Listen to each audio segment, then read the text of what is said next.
What's up, YouTube? It's AJ Mitnick, and I'm here with Ed Grochowiak from GoEmpire Group. Ed's been an agent since 2011. He's got two players in Israel this season, in Chris Dow and Raheem Buckles. And how you doing, Ed? How's things going out in Chicago area? Doing well. We actually got a very beautiful day today. It hasn't started snowing yet. It hasn't. The wind's okay. I wish I was in Tel Aviv, honestly, because I know the weather probably there right now is decent. But yeah, things are going well here. Thanks for asking. Yeah, we got some good weather here in Tel Aviv, even though yesterday in Jerusalem they had the first rain. So it's not like the Minnesota snow, but it's the first rain in Israel is something people are praying for over in Jerusalem. But anyway, Sure. Balkan League games started going on. Tonight we had Hapoel Holon play Hapoel Eilat, where it was actually a really great game where Isaiah Miles really broke the game open with four consecutive three-pointers, I believe. Went 7 of 10, had two 4-point plays. You've been obviously following because you have two players both in both Haifa teams. What's it been like, being over back in the U.S. and following as things have been going along? What do you think of the solution of the Israeli league to play in the Balkan League? Um, any solution at this point, I'm for. To get guys exposure and opportunities and just get them playing is something that I know that all of them are desiring so intently. So I'm for it. I got to be honest with you. I was a little taken back because I just didn't. It just seemed like it came out of nowhere.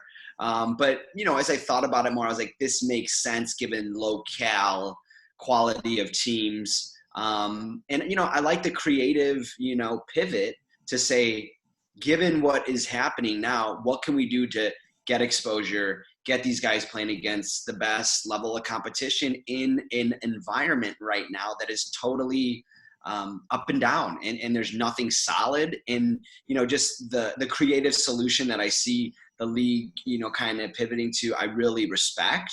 Our guys are excited for it. I know Chris Dow right off the bat was really excited for it. A guy that played in the Champions League, that was used to some of the international play last year with Anvil in Poland. So again, if my guys are happy, I'm happy. But I liked some of the moves that were being made instead of, just sitting on the hand, so to say, and nothing being done, which we've seen in a lot of different situations this year.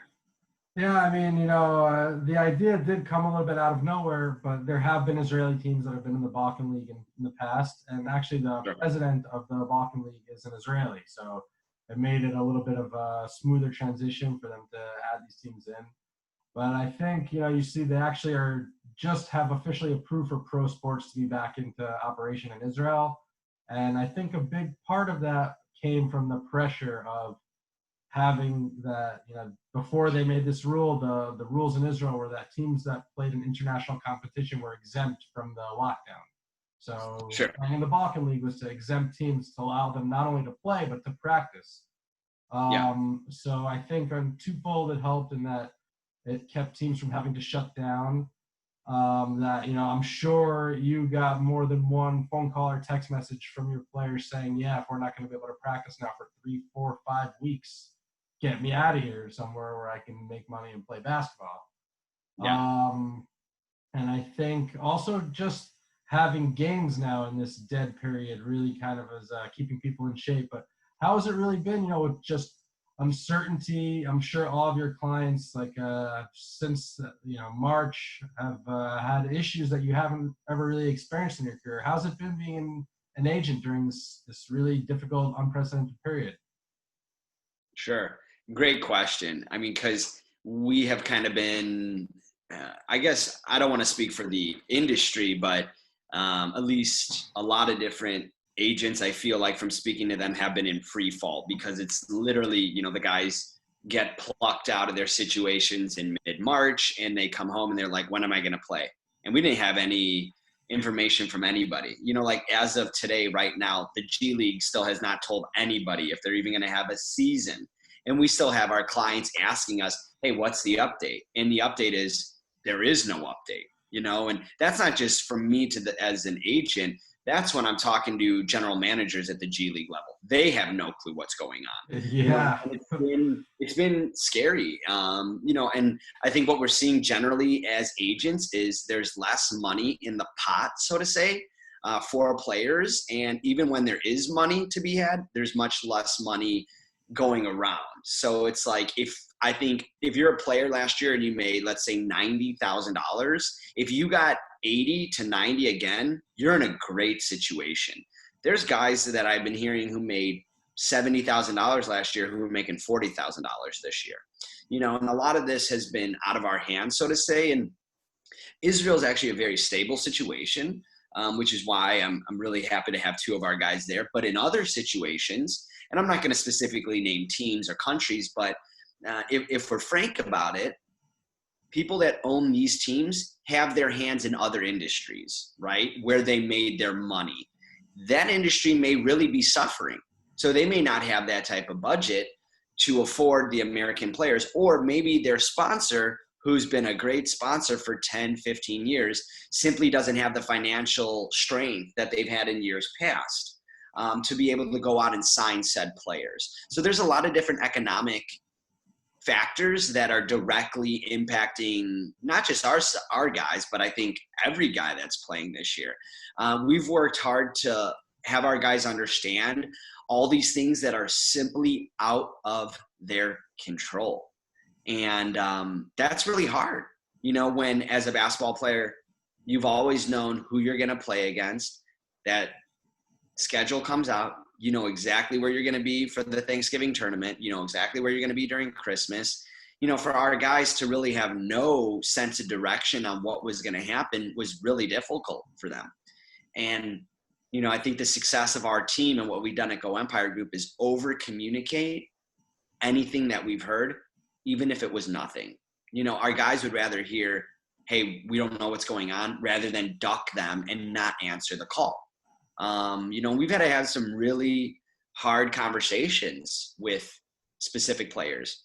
And, to be frank, we lost a handful of players this year because, for whatever reason, they just felt that I could be better somewhere else, and I've heard about a lot of switching around agencies this year. And I think a lot of agencies are in flux trying to figure out what the future is going to look like. And I've stop trying to understand what the future will look like and prepare myself more so of whatever happens, we're gonna get used to it. We're gonna pivot, and we're gonna try to prepare ourselves for the new norm of whatever is to come next, because we simply do not know what's to come next. Yeah, I think the most frustrating part about this time period for many people, players, coaches, agents, are forgetting about basketball. I think just in general in life, is usually you find yourself in a tough spot. You ask your elders, you ask the leaders of your industry, you ask people who have been through what you've been through, people who, had a rough year and were able to bounce back, what they did. You can research industry trends. We're kind of sinking in uncharted waters right now that everybody's kind of just got to figure it out as it goes along. I think the leagues are doing it. Teams are doing it, sponsors are doing it. It's every situation's a little bit different. On that note, Chris Dow, he's starting out the season in Maccabi Haifa. It looks like he's in great shape. He had a great year in Israel, and he was in Ness Tzionah. He looked good last year. His career trajectory has been pretty much going up, but he's really looked now like he might be in maybe even the best shape in his career to start the season. And what can you tell us about his off-season training and how also, when they had, I think, 8 days or 7 days between practices, what would you say about Chris that he's been able to keep himself in such good shape to perform at this level under such tough conditions? Sure. I think now everyone's level of professionalism will really need to shine through, or it won't. And Chris was a guy who had a lot of different interests from a lot of different teams.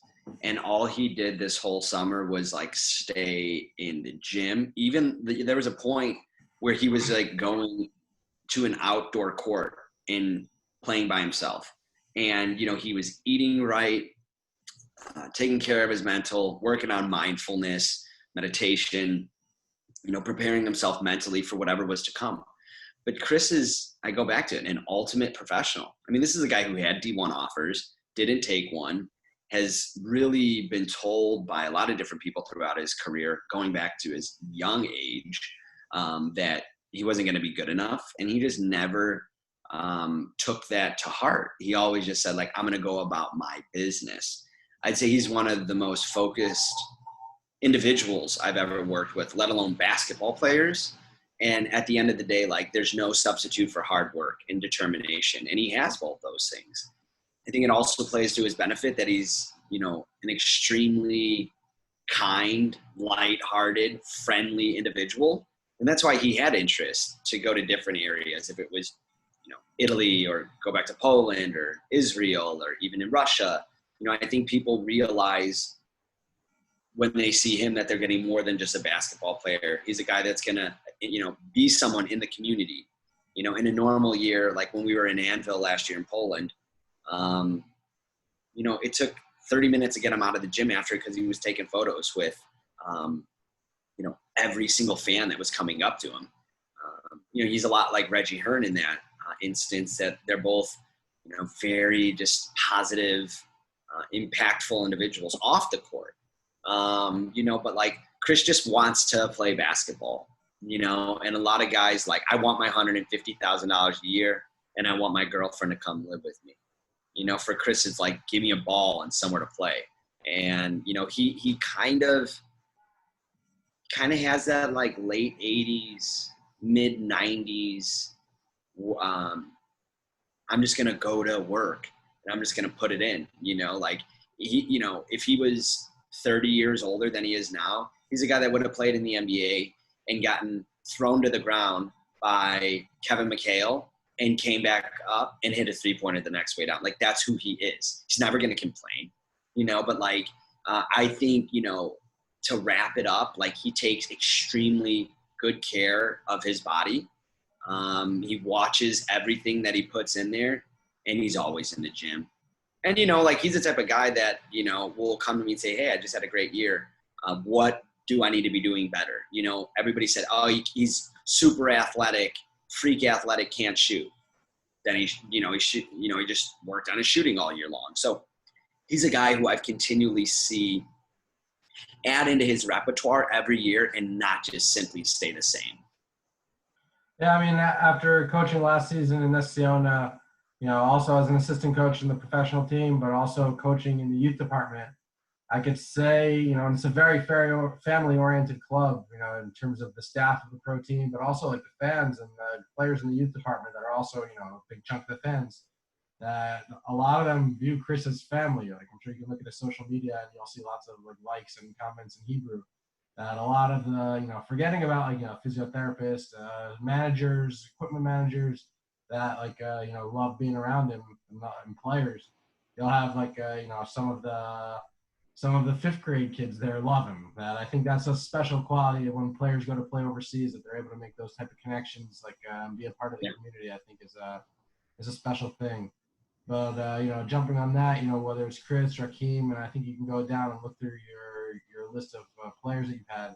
You've had some guys who played in the top countries, top leagues, top European competitions. But you've also had players who played in second divisions who've been, trying to scrape their way in, get their first jobs. You've had a really versatile client list throughout your career. What would you say to a player, 21, 22, 23, just first, second year out of college, getting their first job? Like, what advice would you give them when they're starting out their career? How to make that jump to being a foreigner in Israel, in Italy, in France? Like, what advice would you give to players in that situation? Everything you've done up to this point no longer matters. No one cares if you went to a really good school and you average 15 points a game. You have to prove yourself all over again. And that's really hard for guys that went to Big Six conferences. I try to get my guys to realize that none of it matters, because you could be a Chris Dow who went to Bellarmine University and, break through and have a longer career than guys who went to Louisville. right? And people don't want to understand that. They just want to say um, my history precedes me, and that should get me in the door.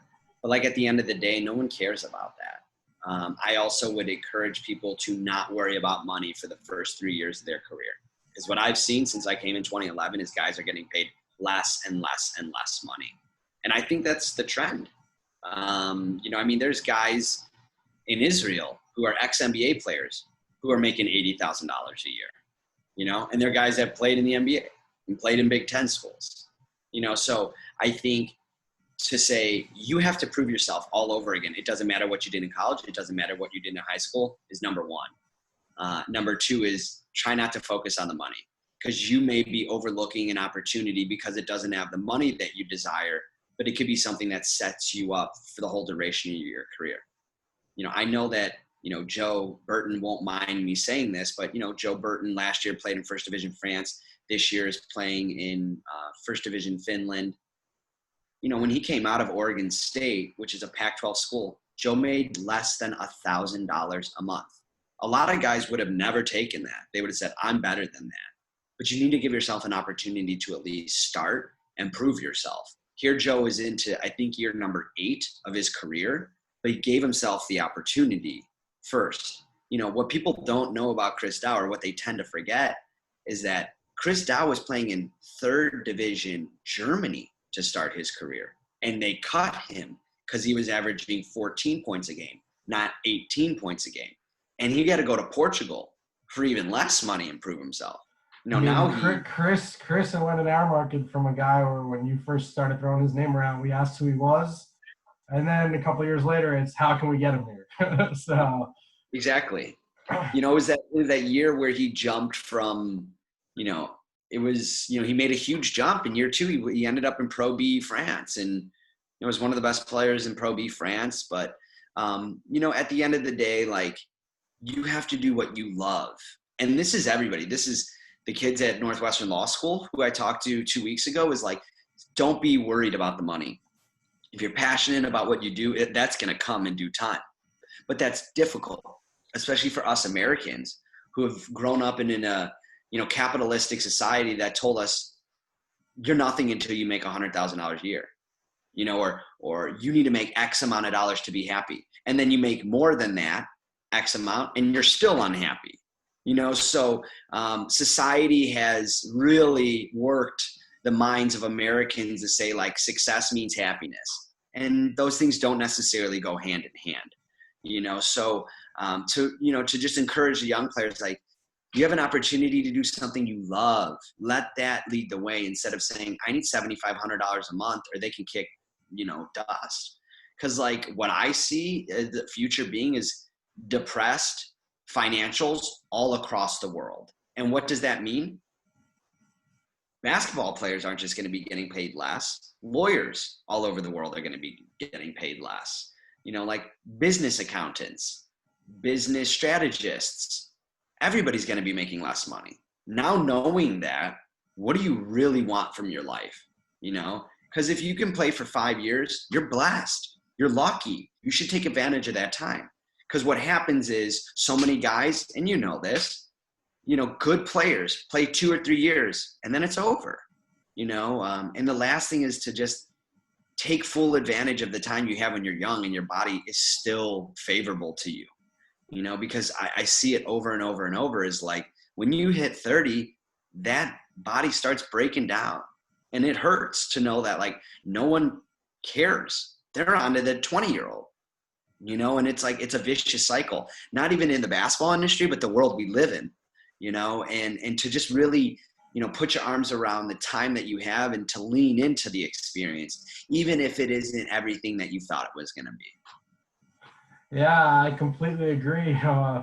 If I could switch roles with the guy who's playing right now and get a chance to get up and play professional basketball, I mean, I think that would be one of the most special things ever. So I think anybody, Sure. If you get that chance, especially first coming out of college, you got to take money to be less in the equation than opportunity, because I think the vast majority of Americans and people in the world, if they had a chance to play professional basketball, if they were blessed with talent, if they had put in the work that you already had put in up to get to that point, would kind of want to roll the dice. So I definitely appreciate that sentiment, and I also appreciate your Joe Rogan style approach to success and happiness. It's you know, very, very true. I think obviously your people's perspectives, current situations really can affect that, because I do think that there are a lot of people out there in the world right now who've been hit really harsh financially because of the coronavirus and are, probably having their happiness dumped down a little bit just by, it's really stressful to be under serious economic stress. But luckily, or hopefully things will turn around at some point sooner or later. But anyway, I'm gonna keep following your guys out in Israel. I mean, I know I've seen you before at Tel Aviv games. I know you like in normal years to come out to Israel. I'm sure having the chance, like having both your guys up in the same city in Haifa, would have been nice for you in a normal year. But Yeah. hopefully things will turn around and I'll get a chance to see you on one of your trips out here. And thanks a lot for coming on. Yeah, no, I appreciate you having me. And just one last thing about like success and happiness is, right now I think all human beings have an opportunity to step back, hit the reset button, and ask yourself the real question of life is, what do I want for myself, given everything I know now? And I became an agent when I dropped out of law school at 22. I started GoEmpire Group, which is crazy to think we're going on year number 10 now. But in my own blind ambition of going around recruiting everybody, in 2013, a very critical year where we signed Chris Dow and we signed Reggie Hearn and we signed Joe Burton. One of my best friends, my father, was diagnosed with pancreatic cancer, and I would give anything to go back and not have the blind ambition where I just said, I got to do this. I need success. I need it. I need it. I need it. I need it. Because I missed opportunities with my biggest fan, where like when Reggie signed with the Pistons a few years ago, it didn't feel as good because my dad wasn't there, and I think it's just a moment for all of us to say, what do I want for my life? And let me live in the present moment, because nothing is granted to any of us, when Stan Van Gundy reached out to say that we're going to sign Reggie, the first person I thought of was my dad, wishing that he was there. And like, if you are around loved ones and you are healthy and you are safe, you are better off than 90% of the individuals in this world. We're living in really difficult times, but to step back and still be thankful for what we have, I think is really important. And I think people are feeling bad about themselves. And I totally understand that. But like, you still have an opportunity to live in the present moment and enjoy the things that you do have, instead of wishing, oh, I wish it was this way or that way, because wishing doesn't matter. The truth of life is the only thing that really matters, and the truth of life, like in my experience, is that like, I get to lead and head up my dream, which was GoEmpire. Since the time I was like a 5-year-old kid, I wanted to be a basketball agent. My dad went to high school with Coach K. My mom was a Chicago public school gym teacher here in Chicago. I grew up amongst the game. Like, I am living my fullest life. Is my dad not here? 100%. But that doesn't mean that I can't stop living. I still have to show up for Chris Dow.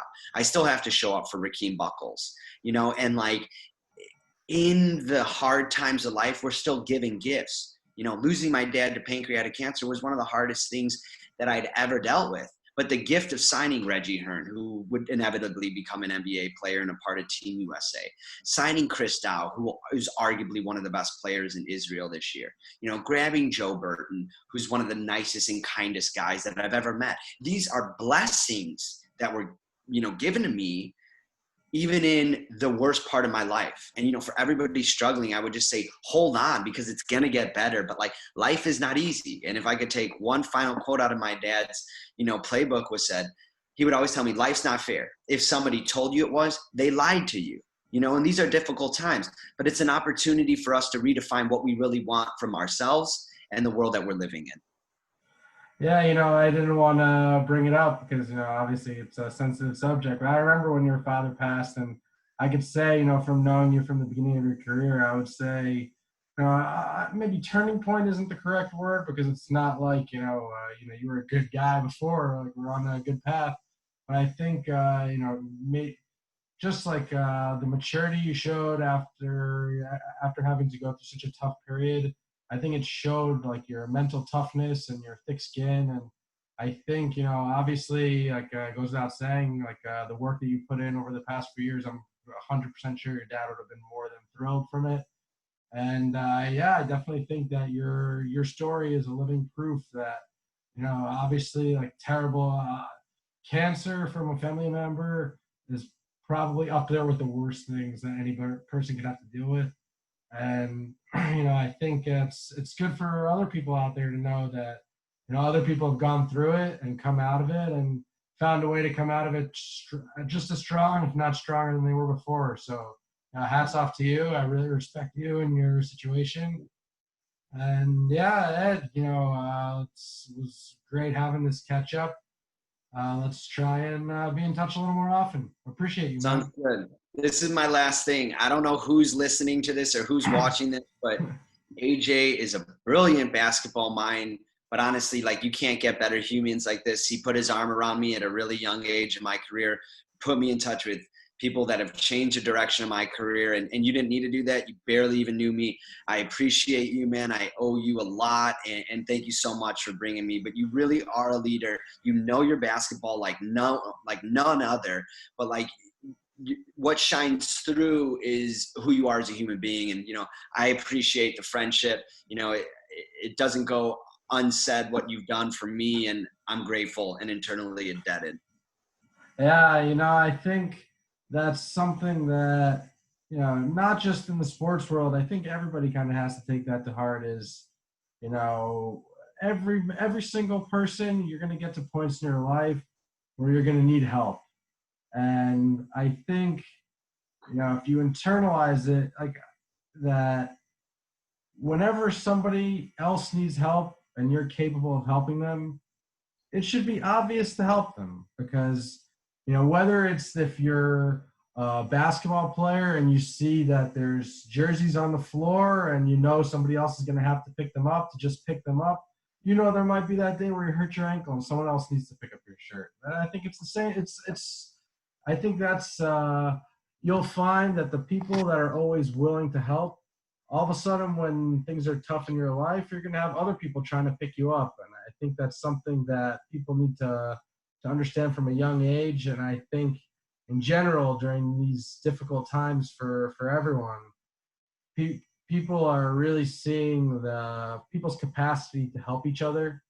I think as a society, and also obviously like in the sports world, I think if we're going to keep going, like that needs to be the mentality of looking to help others. Like if you see somebody who's in help, who's in need, that you can help them in any way, like just to be open for it.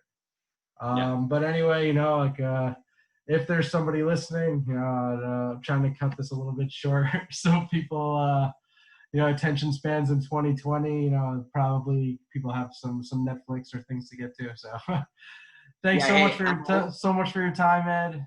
And if any listeners ever want the perspective of an agent, just have AJ give you my contact. I'm here to help anybody out. Seriously. Yeah, you can check out Ed on social media, on Instagram, on Facebook. If you need, if you're a basketball player looking for a job, or if you're a human being looking for a home, Ed's one of the best people you can look out for. So thanks for tuning in, everybody, and be sure to like and subscribe if you enjoyed this video for more content. Take care.